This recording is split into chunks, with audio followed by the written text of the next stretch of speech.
Let's talk about this arm today. If I want to make a throw, I can let go of this lapel and I can grab this arm, or I can pin this arm here to my body into this position and make throws. So there's some neat things we can do. I'm going to start with the lapel grip here and here. So I'm going to go here, 1. Now watch, step, turn, I start pulling him off balance before I even make the outer reap. Okay? Here. Push this back, push this forward, hit that.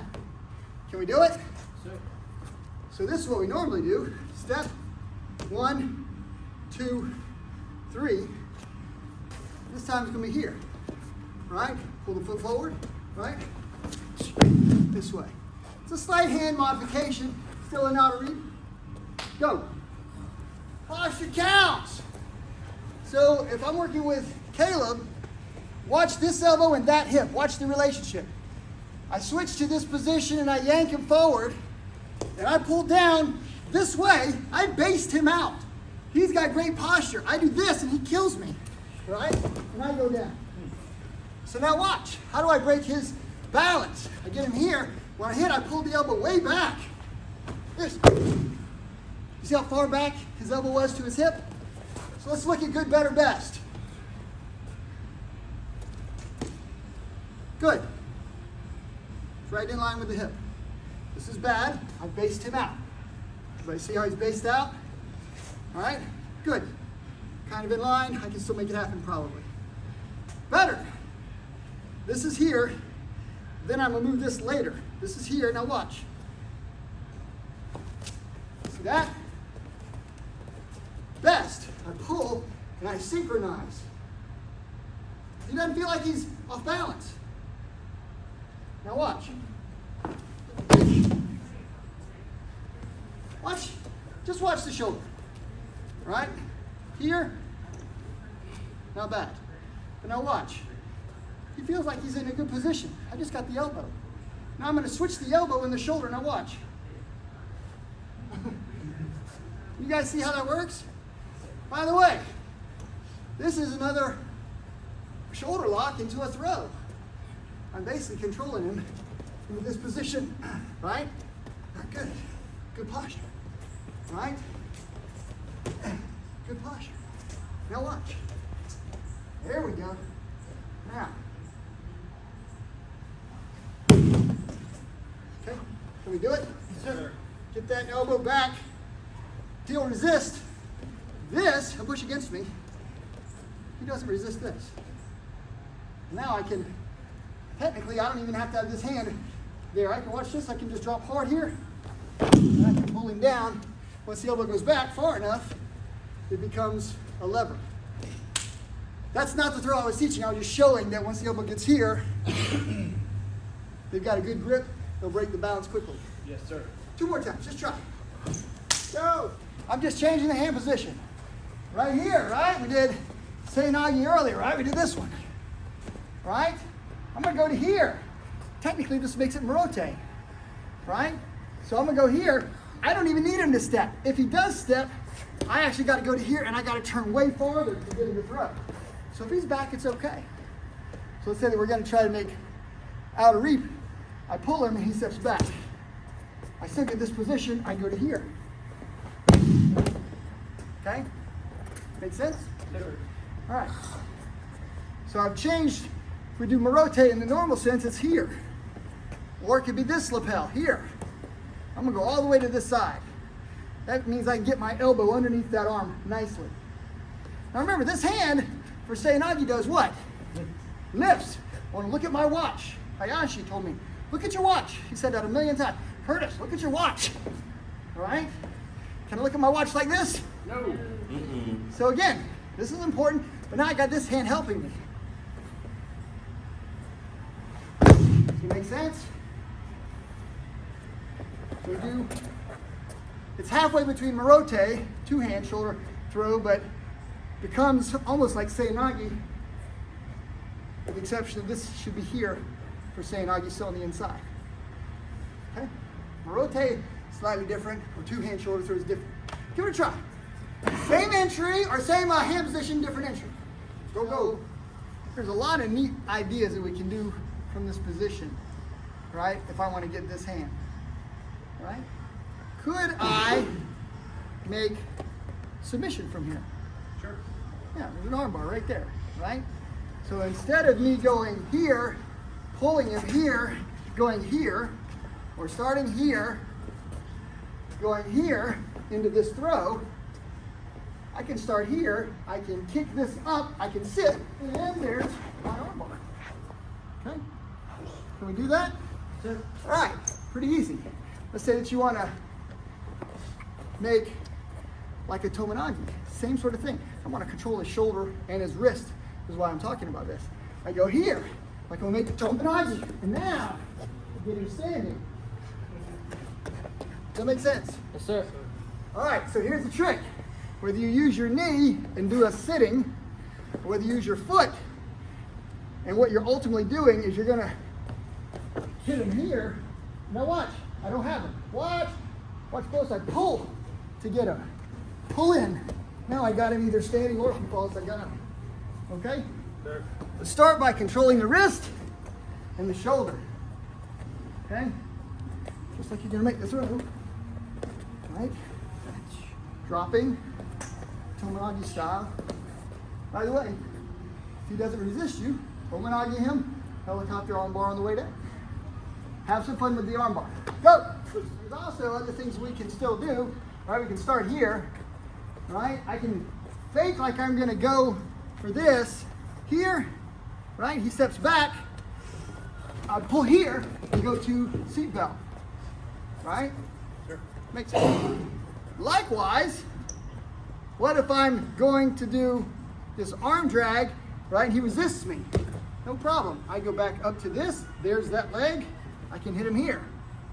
So they kind of work well together either way. Right? So anyways, I'm going to start here. Right? I'm going to go here. Push. He steps back to get his leg away. I can't reap him. Right? I could still make drop, say, Nagi here. Right? I can still do this one. Let's say that I want to do the fireman's carry. Can do fireman's carry for sure, right? But I go here, I pull, he bases out. 1, 2, 3, drop back, and I make this takedown. Now you got the back. All right? You have 5 minutes. Play with different grips, different throws. Don't tear your friend's knee up if you get on it. Go. Play with it. All right. We did a lot of throw work. I did want to do one ground piece today. I was watching some of the old videos that we put out, and we're doing a lot of seatbelt work. So if I've got Caleb's back, we're doing a lot of work from here, right? Either baby arms, right, or we're here in a seatbelt, which gives us access to all these different great chokes, right? However we want to do these. Super good, okay? I'm not against those. Those are still good. But he moves in the referee position, right? And we start doing this move. We set one foot, and we go to get the other foot in there. For what reason? Probably to roll him. We want to get back into that position. So I get here, right? And then I get here, and he suddenly sits up, kicks his butt up, and I roll off. And I'm like, oh crap, I'm in trouble. He shakes my legs, right? He pushes forward, takes the top. Now I'm in trouble, right? So that is one alternative. If I don't get him quickly and roll him, if I stay on his back like he's a turtle and I'm getting a free ride, ultimately he could do that. He could make his referee position escape. So instead, let's do this, right? So instead, let's move this foot in, right? I'm gonna start my underhook here, maybe grab some shirt, and I want that hand. I get here, and I push him out this way. Now, I can dig and get here, right? And by the way, this is not comfortable on his back. Make sense? By the way, I can also ground and pound from here if we're kind of in an MMA scenario. All right, so let's back that up. I just got in this position. He turtles up a little bit. I want to get one hand under here. I like to grab the collar, but you can half Nelson him if you want to, or you can grab this lapel. Just get a hold of something. I'm going to go here. All right? So I'm going to set the foot and go here. I want this hand to start pushing that out, and I want to push this leg out. Watch. Here, grab the hand. Now watch. Lean forward, kick my feet out. Right? If I control this hand, right, I can hold him right here and just stretch him. By the way, he wants to breathe. That gives his chin might be up, gives me this choke. If he puts his face all the way down, chin down, I just make him suffer, and I start working this. Okay? That make sense? Sure. So we might make him suffer, we might ground and pound from that position, but let's get him from his tripod. If the tripod's up, he rolls me off. That happens a lot. Does that make sense? Yeah. Go with a partner. All right. Tons of things he can do once I start my move, right? If I set this foot here and he grabs it, right? And then he pushes my knee to the ground, right? I am now in a down position. I better now go for this, right? I'm looking to just scramble. What if he's got that and he quickly rolls up? Okay, he rolled away. Let's see if he rolls up the body. Go back to there.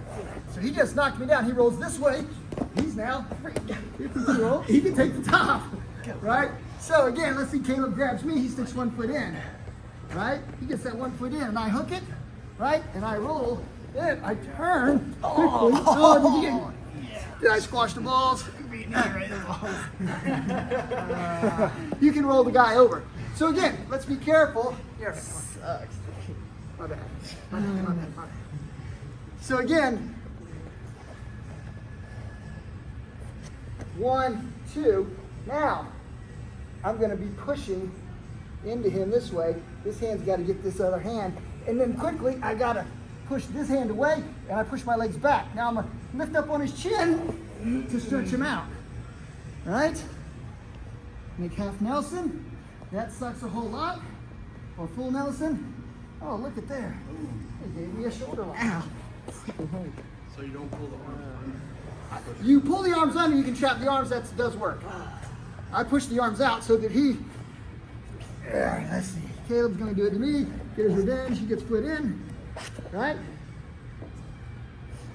All right, he's grabbing. He sets the other foot. Grabs my wrist. Now, when he goes, if he pulls my wrists towards my body and kicks and I land on my chest, all right, my hands are trapped. Not bad, but what can he do? He's got to get a hand free. There you go. He's got to still go for the choke. I can still try to defend, and I'm going to be trying to roll. If I can get here, I can now start fighting again. Tabletop. Control the arm. Roll. Turn. Take the top, right?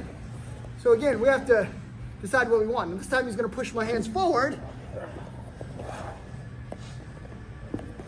He sets one leg. He's got my lapel. Hooks the other foot. Pulls my right hand forward. Kicks. Oh, now I can't do a whole lot. He quickly lets go with the one hand, grabs the forehead, pulls up, makes the choke. Now I got the hands back down and then try to roll away, and he's got me. So again, I think there's a good, better, and best. You got to decide what it is that works well for you. Sure. Who likes this very uncomfortable stretching them out move? I do. I can't remember the name of it. All right, so all you guys on YouTube that normally hound me and troll me, what is it when you spread them out? My mind is going blank. Put it in the comments for me. Okay. Questions? No questions? Who liked the new grab? It's really not a new grab, it's just information I hadn't taught before. It's been around forever. Who liked taking the back, stretching them out? That way they can't roll you. They then now have to do something else. I like it too. I was thinking about it and I was like, why haven't I taught that more? I gotta teach that more. Let's stretch them out. Gives you some great MMA attacks from behind. You control them, they can't roll you easily. They lift up their head, you go for the choke. We must fight on the wall!